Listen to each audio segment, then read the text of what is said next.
Olá pessoal, hoje venho conversar um bocadinho com vocês, mostrar as leituras que eu fiz nos últimos tempos, não foram assim tantas, são apenas 3 livros, e também mostrar-vos algumas das aquisições que eu fiz mais recentemente.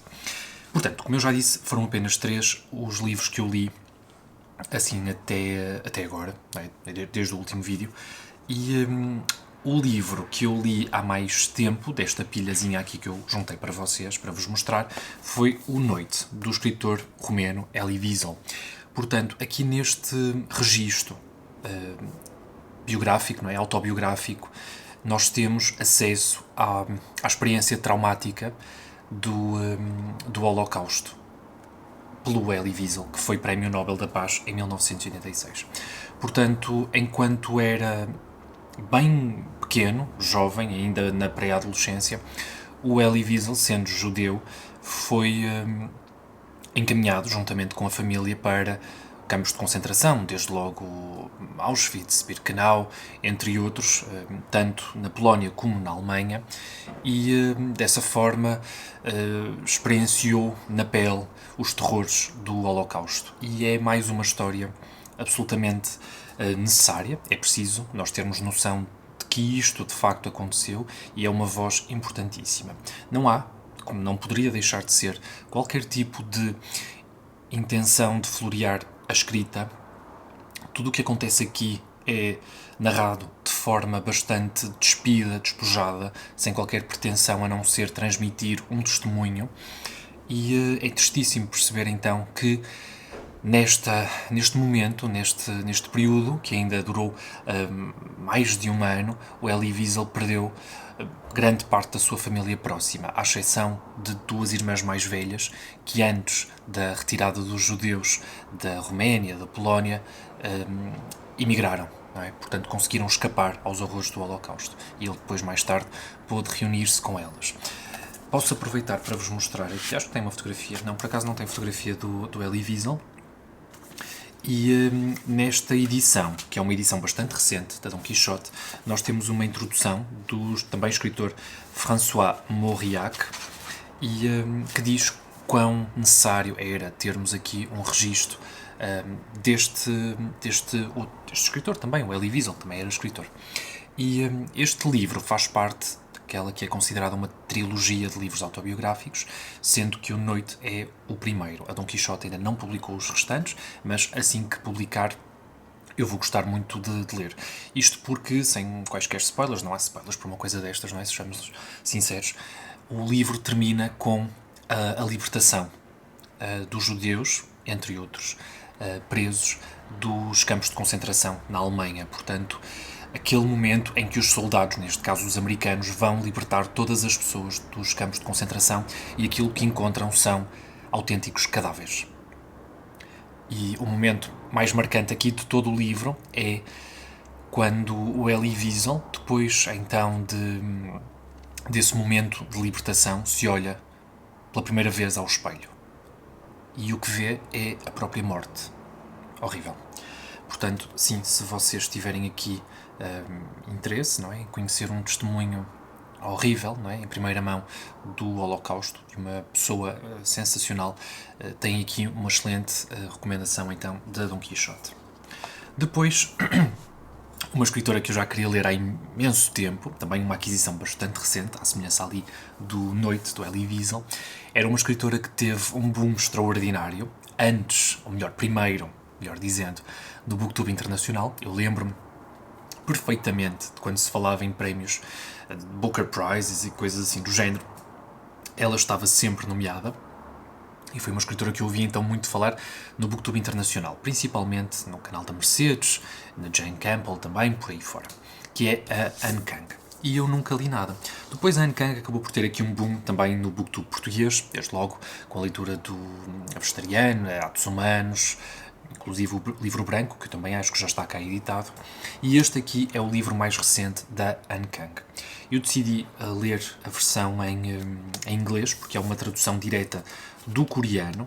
Na verdade, o livro tem 2 tradutoras, a Deborah Smith, que eu acho que também é escritora, e a Emily Ye-won, e foi publicado então pela Penguin. A edição é bastante simples, E o livro, ainda não disse o título, chama-se Greek Lessons. Também já está editado cá em Portugal. E houve uma promoção espetacular quando este livro foi lançado. Eu acho que foi até na UC. Portanto, na compra deste livro, eles ofereciam um outro livro da escritora, se não estou em erro, o Livro Branco, que será talvez o menos lido dela. Enfim, foi uma aquisição então bastante recente, não tinha tido a oportunidade de ver opiniões, não faço ideia se o livro está a ter uma boa recepção no estrangeiro, se não, porque ele é bastante recente, tanto cá como lá fora. E este Greek Lessons foi uma maravilhosa surpresa. Eu estava à espera de mais violência, talvez, até porque sempre que eu ouvia falar dos livros desta escritora em particular, as pessoas relatavam muito aquelas passagens mais violentas, mais cruas nas descrições, e não foi o que eu encontrei aqui. Por incrível que pareça, este acaba por ser um livro bastante lírico, que, sem ter essa pretensão, atenção, em nada aqui, em nenhum momento a escritora pretende escrever uma prosa piegas ou que apele necessariamente às emoções, mas é isso que acaba por acontecer. É de facto um livro bastante lírico, é um autêntico poema. E, assim por alto, sem querer revelar também muito, é um livro que vai falar de duas pessoas. Uma dessas pessoas é uma mulher que acabou de perder a custódia do seu filho e fica perdida no mundo. É uma mulher que, por essa razão e por outras, que depois talvez vocês vão descobrir, ela deixa progressivamente de falar. Acaba por ser uma reação quase fisiológica de aversão às palavras ao sair da boca. E isto, pronto, lembra-me bastante a premissa de outros livros dela, não é? Nomeadamente a Vegetariana, de uma mulher que deixa de comer carne, segundo o que eu sei, não sei se de facto é isso, mas acredito que sim. Aqui temos então esta outra aversão, não é? Necessariamente mais difícil de entender, talvez, que é a aversão à palavra não a escrita, não é? À palavra dita, à oralidade em si. E a outra personagem, neste caso, é um homem coreano, mas que terá emigrado para a Alemanha. Lá terá estudado línguas, portanto, línguas clássicas, o latim, o grego, e que depois regressa, para surpresa de todos os seus amigos e familiares, à Coreia e começa então aqui a dar aulas de grego. Ele acaba por dar aulas de grego e é assim que eles interagem. E este professor também tem uma peculiaridade, assim é que é. Ele está a perder a visão e esta é uma condição que vem já é uma herança do pai e ele sabe perfeitamente que vai cegar, vai deixar de enxergar e é através então destas de certa forma duas limitações entre estes dois personagens que eles se vão encontrar. O livro é belíssimo, eu gostei mesmo muito desta experiência, li-o relativamente rápido e é um livro que terminam e depois querem imediatamente voltar a ler. Isto porque a Anne Kang não identifica os personagens, não identifica necessariamente as falas, mas vocês sabem que há, logo no início, sem saberem se ela está a falar do mesmo personagem, se está a falar de personagens diferentes, vocês identificam claramente aqui as duas identidades. E é belíssimo. Portanto, é um livro que nos vai falar, como não poderia deixar de ser, de grego, e se inicialmente a preocupação deste professor é transmitir então as regras de gramática do grego, a própria sintase, a forma como as frases são feitas, vocabulário, etc., ele aproveita, uma vez que vai discutir autores e escritores clássicos, aproveita também para debater tópicos um pouco mais ligados à filosofia. Portanto, há aqui muito dessas obras um pouco mais clássicas, como, por exemplo, a República, entre outras. O começo aqui deste livro também é belíssimo porque vai buscar uma imagem do túmulo da campa, salvo seja, do Jorge Luís Borges. E começa assim, dessa forma, a tentar explicar o porquê do epitáfio na campa. Será na campa? Agora falha-me o nome da pedra que se coloca na campa de uma pessoa falecida. Enfim, Gostei bastante. Posso mostrar-vos aqui a edição. Esta, já vos mostro aqui. Esta é a Anne Kang. Okay? E o livro é assim. Okay? Capa dura. E fiquei com bastante curiosidade de ler os restantes da Anne Kang. É uma escritora bastante competente e a tradução estava definitivamente à altura. Depois, o último livro que eu terminei foi aquele que considero o meu livro favorito da vida, e relê-lo foi uma experiência igualmente satisfatória. E aconteceu-me precisamente nos últimos momentos da sua leitura, aconteceu-me o mesmo da primeira leitura. Eu tive obrigatoriamente de terminar o livro pela noite dentro, e já não importavam propriamente as horas, não é? Eu tinha que terminar o livro porque chega ali a uma parte em que, enfim, vou dizer mesmo nomes de personagens. A Catherine Linton vai para Wuthering Heights, não é? Para o convívio com o Heathcliff, o Ayrton e o Joseph, e a partir desse momento o livro é impossível largá-lo. Vocês querem saber, no meu caso eu já sabia qual era o destino, mas querem acompanhar, querem acolher estes personagens e saber que eles de facto ficam bem. É uma história com um final feliz. E é isso que talvez surpreenda as pessoas quando partem para uma primeira leitura deste livro. É surpreendentemente uma história com um final feliz, apesar de toda a violência, de toda a desfaçatez, a violência, não é? Principalmente a violência. Este é um livro bastante violento. Dos personagens, a forma como vivem as suas paixões de forma implacável, sem consideração pelos demais. É um livro que talvez não fizesse, ou não, talvez não merecesse um final propriamente feliz, mas é isso que acontece. Eu percebi-me de várias coisas nesta releitura, e depois até lendo a introdução desta maravilhosa edição que é da Everyman's Library, apercebi-me de várias coisas que me tinham escapado numa primeira leitura, e agora até aproveito para comentar com vocês. Há um momento em que o nosso personagem, que é um personagem que eu, como disse no último vídeo, confunde-se com o próprio leitor. É um personagem que vai ter um ponto de vista que depois nós vamos utilizar como nosso. Porquê? Porque nós temos uma outra personagem, que seria a governanta de Wuthering Heights, e mais tarde a governanta de Thrushcross Grange, acho que é assim que se chama o nome da outra propriedade, e é ela, maioritariamente, que vai contar a história destas duas gerações. 3 gerações.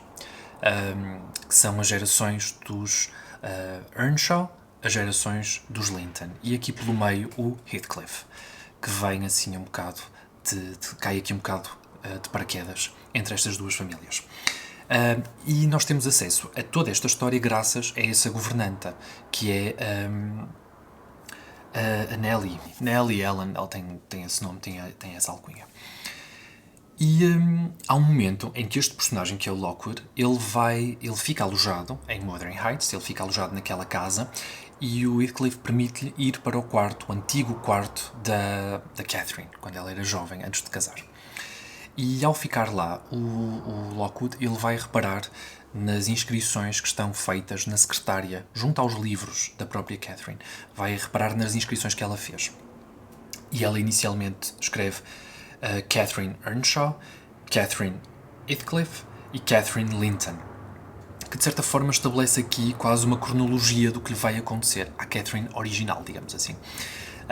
Primeiro, Catherine enquanto solteira, digamos assim, antes da sua primeira grande paixão. Depois Catherine Heathcliff, que é quando ela de facto se apaixona por este menino que o pai traz, e todos eles desconhecem a sua história, não é? Mas suspeitamos que talvez possa ser, quem sabe, um filho ilegítimo aqui do Mr. Earnshaw, apesar disso não ser uma teoria que a própria Emily Bronte apoie. Mas isso fica para uma leitura se vocês ainda não conheceram o livro.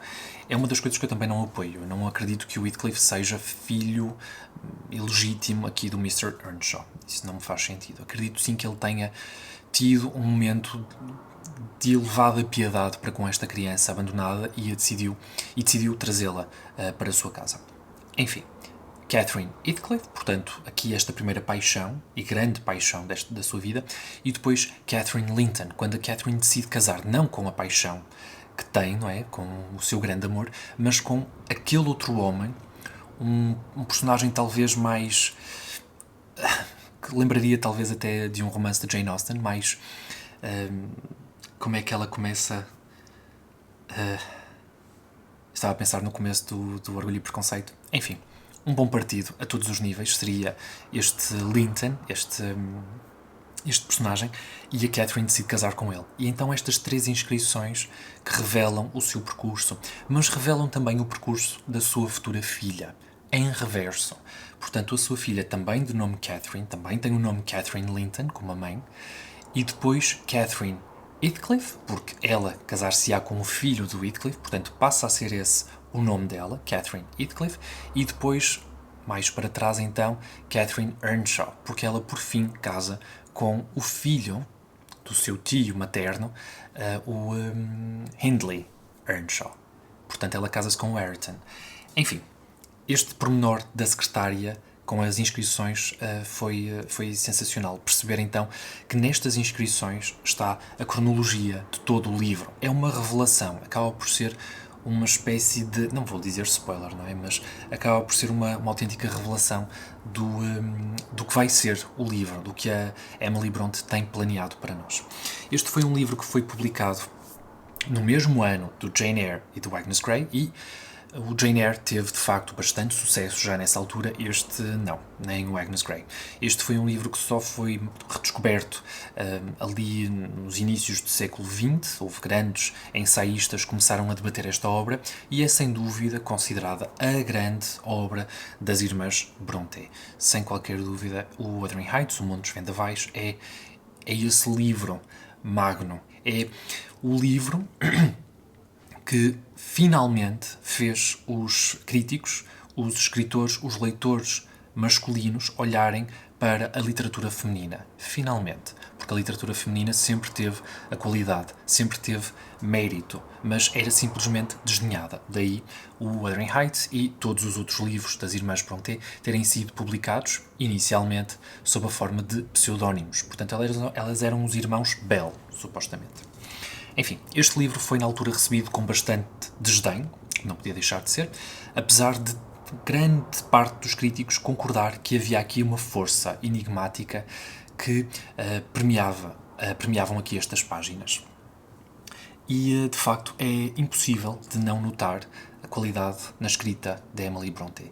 Isto, em alguns pontos, chega a ser uma autêntica novela mexicana da forma intempestiva com que os personagens falam, se abordam, dialogam, comunicam. É uma coisa bastante dramática, mas é ao mesmo tempo uma enternecedora história de amor. Uma história de amor que vai além da própria morte. É uma história de fantasmas, é uma história de vingança, de poder, não é? E aqui as mulheres necessariamente estão de forma um pouco mais... são subservientes aos seus pares homens. No entanto, são as mulheres as grandes personagens deste livro.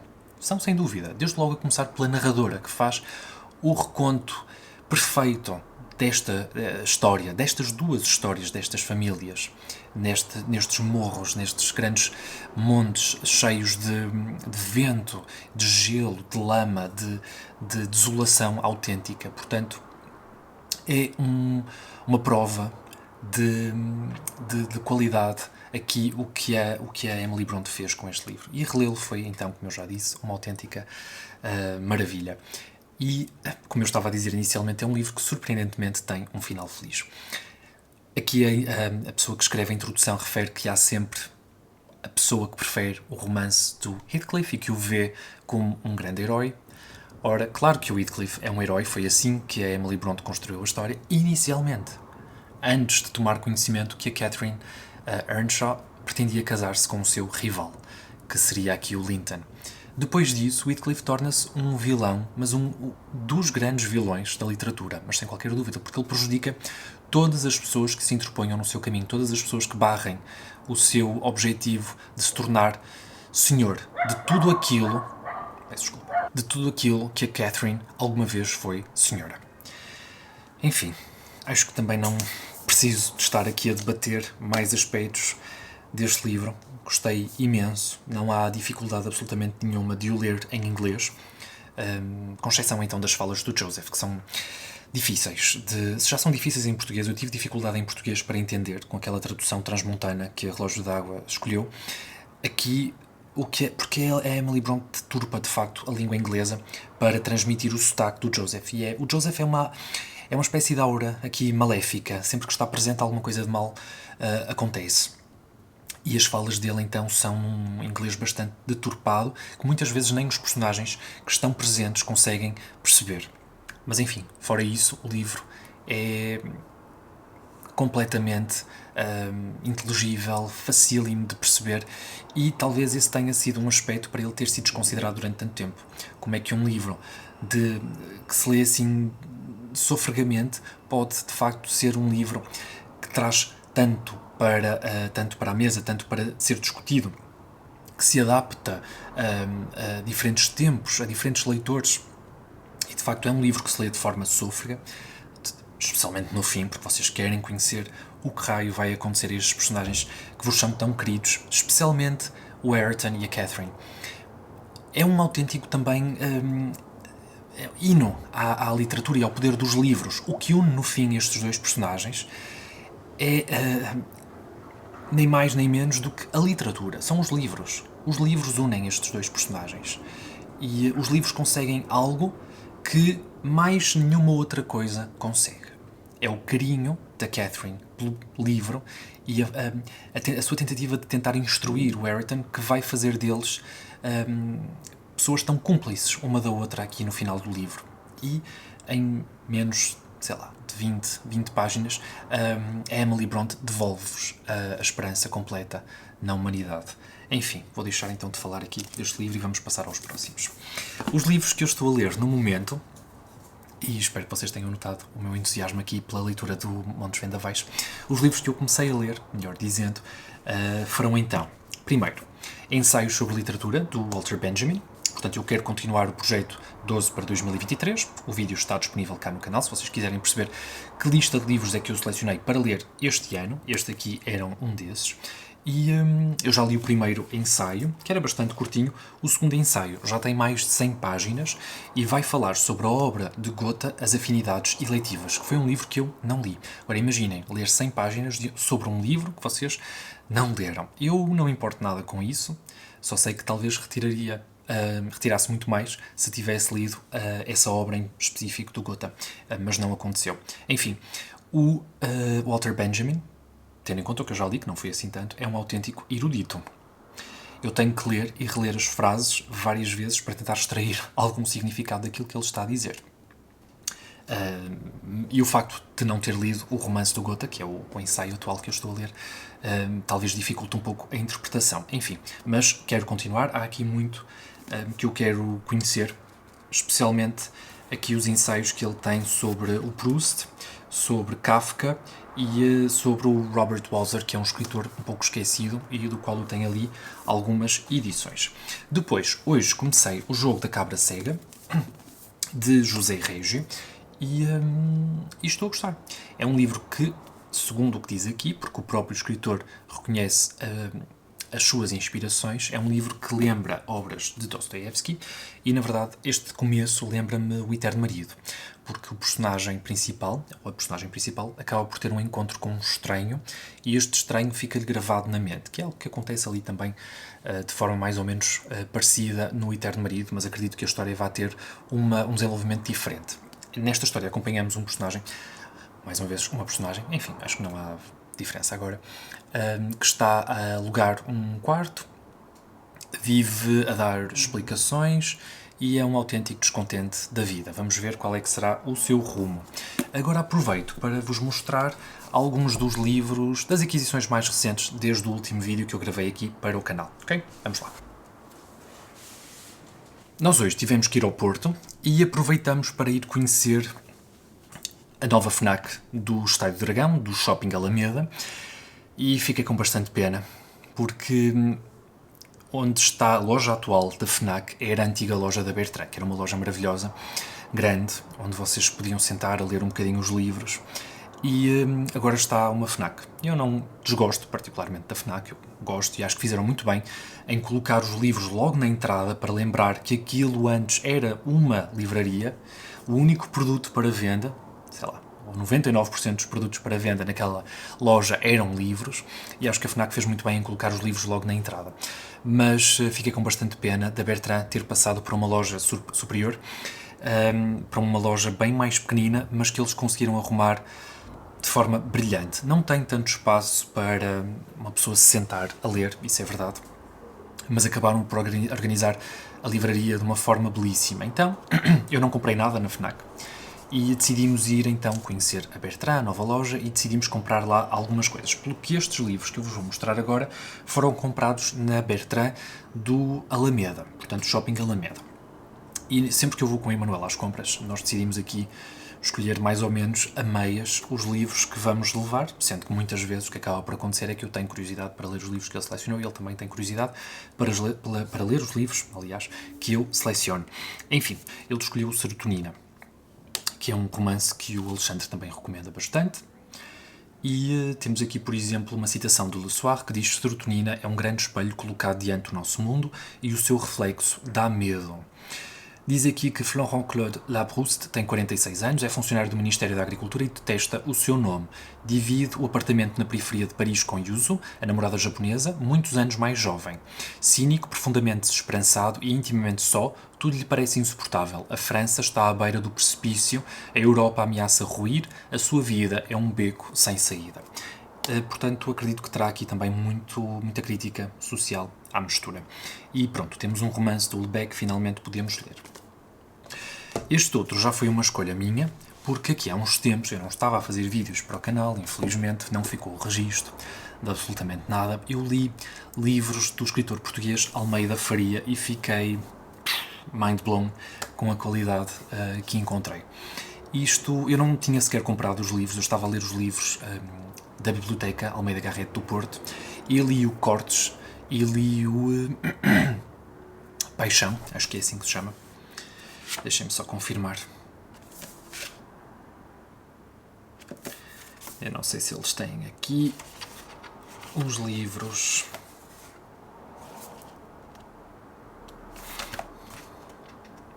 Exatamente, a Paixão e o Cortes, que acabam por fazer parte de uma tetralogia, se não estou em erro, que se chama, eu não sei qual é o nome agora, não sei precisar, estava a ver se me lembrava, mas não consigo, que é composta por A Paixão, Cortes, A Cavaleira Andante e O Conquistador, ou é Lusitânia?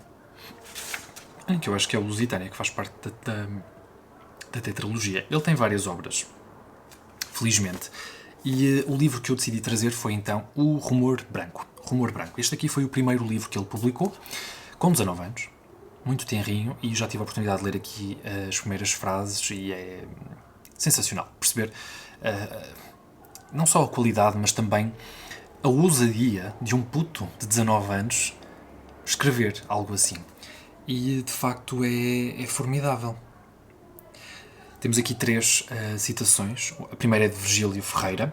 Assim, e com a responsabilidade que me pesa sobre uma experiência literária já não curta, é-me sobremaneira grato anunciar o aparecimento de um, desde já invulgar escritor, e, confiadamente, de um futuro grande escritor. Depois também de Miguel Esteves Cardoso. Almeida Faria foi gênio aos 19 anos quando publicou Rumor Branco, e desde então tem ousado publicar uma obra imprevisível, corajosa e inclassificável. Peço desculpa que eu estava com dificuldade em ler, porque as letras são brancas num fundo cinzento. Enfim, trouxe para ler e, assim que o tiver lido, conto, pelo menos, fazer aqui um breve comentário no canal para deixar só o registro. Este outro também foi uma escolha minha. Eu aqui há algum tempo também, mais uma vez, não estava a fazer vídeos para o canal, eu li um livro de um escritor que eu acho que nunca comentei aqui no canal, que é o Mário de Carvalho. Eu li o livro dele, talvez o maior romance dele, Um Deus Passeando pela Brisa da Tarde, que foi um livro que é um livro interessante, bem escrito, mas digamos que depois de ler um Quo Vadis fica difícil apreciar na mesma medida. Apesar de tudo, é um romance bastante competente, que vai abordar aqui um episódio numa possível um episódio histórico aqui numa Lusitânia, numa província romana, possivelmente passada então cá no atual Portugal que nós conhecemos, não é? Mas acaba por estar relacionado também com o surgimento da fé cristã e das consequências que isso teve a quando do seu começo, não é? A sua inicial disseminação pelo Império. Enfim, é um romance que vale a pena ler, bastante simples, bastante inteligível. Eu tinha receio que o Mário de Carvalho fosse um leitor fosse um escritor, aliás, com uma escrita demasiado rebuscada, e não foi isso de todo que eu encontrei. Bastante simples, super acessível, qualquer estudante de secundário facilmente leria aquele livro. Aliás, eu até consideraria esse livro em particular, Um Deus Passeando pela Brisa da Tarde, como uma excelente opção para um contrato de leitura, algo assim do género, para secundário. Enfim, já discuti bastante, mas sim, efetivamente, depois de ter lido um Quo Vadis, um Sienkiewicz, fica difícil colocar esses dois livros com propostas tão semelhantes ao mesmo nível, no prato da balança, não é? Enfim, o livro que eu escolhi do Mário de Carvalho foi o primeiro livro que ele publicou, se não estou em erro, que é o Contos da Sétima Esfera. Teve uma reedição com estas novas edições lindíssimas do Mário de Carvalho pela Porta Editora, que me fazem lembrar muito as edições que nós tínhamos dos livros do Saramago na Caminho, o Gema de Ovo, não é? Se bem que eles aqui optem por ilustrações que ocupam bem mais da capa, não é? Mas são edições mesmo muito lindas. E estou bastante entusiasmado para ler aqui os primeiros escritos do Mário de Carvalho e perceber se é de continuar a apostar na escrita na obra, aliás, do senhor. Eu também li nos tempos em que estive ausente do canal um outro livro dele que eu, entretanto, já me esqueci do nome, mas vou deixar aqui a capa só para deixar aqui então o registro do que é que eu já li do Mário de Carvalho, que não foi muito comparado com a quantidade de livros que o senhor, entretanto, já publicou. Depois, um livro que eu diria que foi uma escolha dos dois, mas mais até do Emanuel. Eu estava a pegar nos contos do Virgílio Ferreira, uma vez que estava a pegar nos contos do Mário de Carvalho, porque também é um livro que me suscita bastante curiosidade, mas depois reparei que havia aqui que havia na prateleira o Até ao Fim, do Virgílio Ferreira, e o Emanuel tem uma história muito particular com este livro, a propósito de um encontro que teve com uma senhora, já não estou bem preciso onde, não sei se foi nos transportes, e a senhora contou uma história relacionada com este livro, e ele ficou bastante entusiasmado, porque é raro, não é? Vocês ainda encontram alguns leitores nos transportes públicos, mas depois é muito, muito raro vocês estarem em conversa com eles a propósito dos livros que estão a ler, ou outros, não é? E de facto isso aconteceu, e mais até do que pessoas que nos são próximas, esses encontros fortuitos são capazes de suscitar o nosso interesse para determinados livros, e foi então o que aconteceu aqui com o Emanuel em relação ao livro de Virgílio Ferreira Até ao Fim, por isso é que veio cá para casa. E por fim, uma escolha então inteiramente do Emanuel, até porque nós já temos vários livros do Harold Bloom e eu não li nenhum, portanto, e ele anda a ler com afinco a obra do Harold Bloom, A Angústia da Influência, uma teoria da poesia. Uma edição belíssima, aqui das edições 70, que diz aqui o seguinte: a angústia da influência é um marco na compreensão do fenómeno literário. A teoria revolucionária de que todo novo poeta é uma reação aos poetas que o precederam teve um impacto duradouro na percepção de críticos, teóricos e oficiantes. Através de um estudo aprofundado dos poetas românticos, Bloom apresenta a sua visão original das relações entre a tradição e o artista individual. É um livro bastante curtinho e as edições da edições 70 são sempre irrepreensíveis. E a letra bastante grande. Muito bom. E ainda não vamos a meio, talvez. Ou se calhar já vamos a meio. Estes livros, 2 destes, foram comprados também na Bertrand, mas numa outra Bertrand. A novidade mais recente da Alfaguara, penso que é esta, de Pedro Almodóvar, O Último Sonho. Portanto, são histórias, são contos. É a primeira publicação do Pedro Almodóvar, o seu primeiro lançamento aqui pela literatura, porque ele é mais conhecido então como realizador.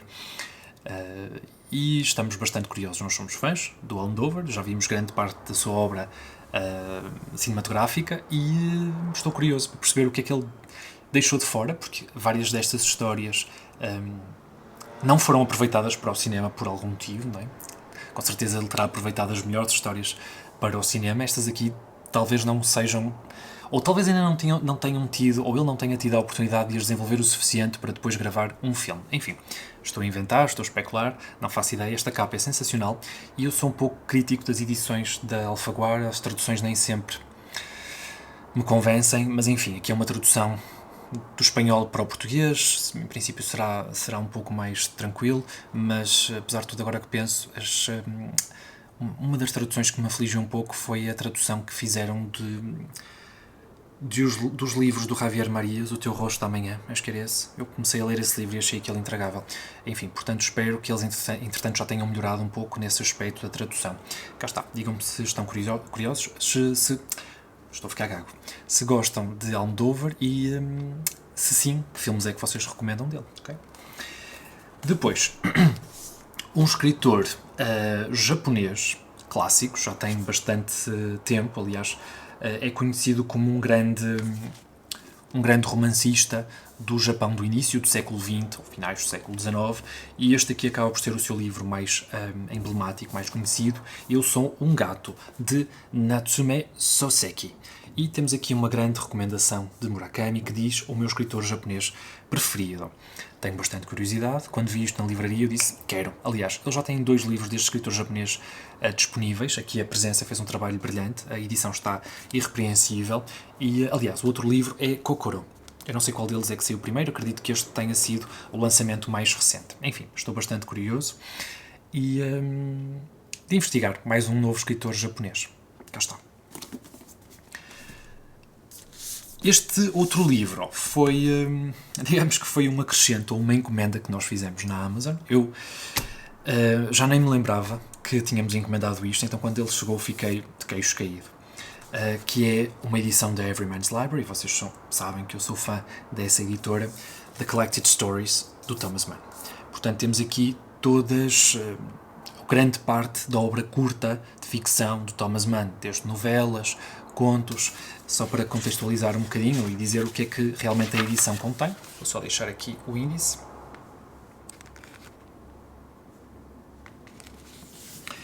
E assim, de repente, vocês têm Morte em Veneza, têm o Tonio Kroger, têm o... deixem-me ver o que é editado aqui em separado. Mário Mágico, O Cisne Negro, entre muitos outros. O Homem e o Cão, O Homem e o Seu Cão, acho que é assim que ficou. Portanto, nesta edição estão editados vários livros que cá em Portugal são publicados de forma independente. Portanto, acaba por ser uma poupança, porque num único volume temos quase tudo da ficção curta do Thomas Mann. E sim, já sabemos que é sempre um pouco custoso ler numa edição tão pesada, mas a letra não é pequena. Aliás, eu li o Wuthering Heights na edição da Everyman's Library e é, como sempre, uma experiência espetacular. São edições bastante cuidadas, e esta aqui em particular, porque eu sei que as pessoas gostam de saber, esta aqui em particular é azul, um azul mesmo bastante escuro, e não sei se temos alguma outra edição aqui neste género de tecido, assim mais escuro.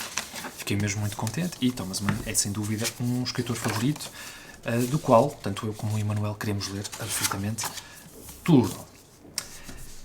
Depois, uma encomenda que fizemos na Tinta da China. Estes são 2 livros que eu também já queria há algum tempo. Como Ler um Escritor, do John Freeman. Esta não são as edições do Paris Review Books, que são as entrevistas aos escritores, mas acaba por ser um livro que vai mais ou menos na mesma onda. Temos aqui várias entrevistas a escritores. Eu vou deixar-vos aqui a lista.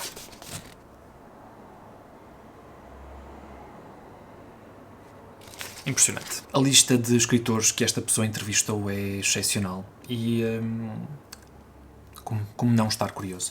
Uma edição espetacular da Tinta da China e, como não pode deixar de ser, espero ler em breve. E para terminar em beleza, um livro que eu já não sei o porquê dele me ter suscitado curiosidade, mas houve qualquer coisa que me fez querer bastante este romance, eu agora já não sei precisar o porquê, mas ficou sempre aqui no fundo, e quero mesmo muito ler, que é O Reino, do Emmanuel Carrère, e quero bastante ler este escritor francês. O Reino conta a história dos primórdios do cristianismo e de como dois homens, Paulo de Tarso e Lucas, transformaram uma pequena seita de judeus, liderados pelo seu pregador crucificado, numa religião que em 3 séculos minou o Império Romano e depois conquistou o mundo. Ele foi considerado vencedor do prémio Le Monde em 2014 e melhor livro do ano na Lire. Cá está.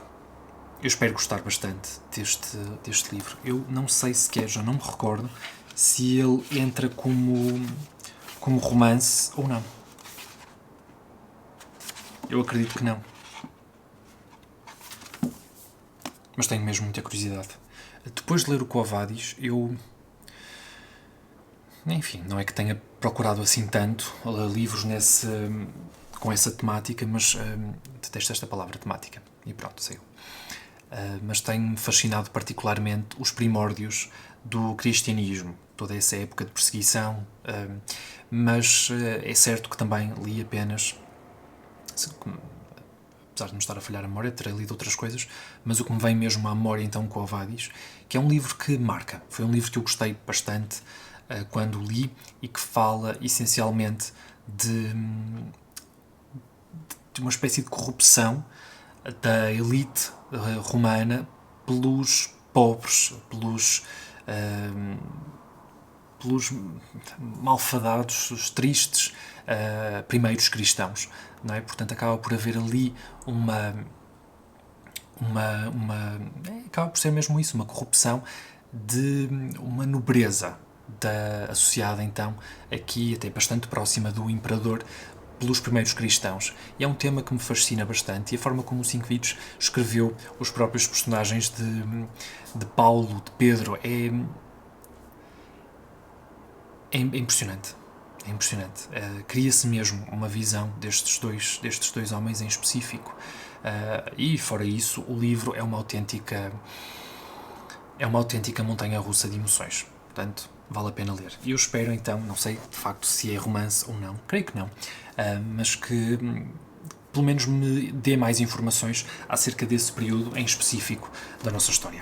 E o vídeo já vai em mais de 40 minutos, eu peço que me perdoem aqui pela demora e que ainda estejam desse lado. Às pessoas que estão desse lado, o meu muito obrigado. Obrigado por acompanharem o canal neste registro um pouco diferente de conversa. Contem nos comentários o que é que vocês estão a ler.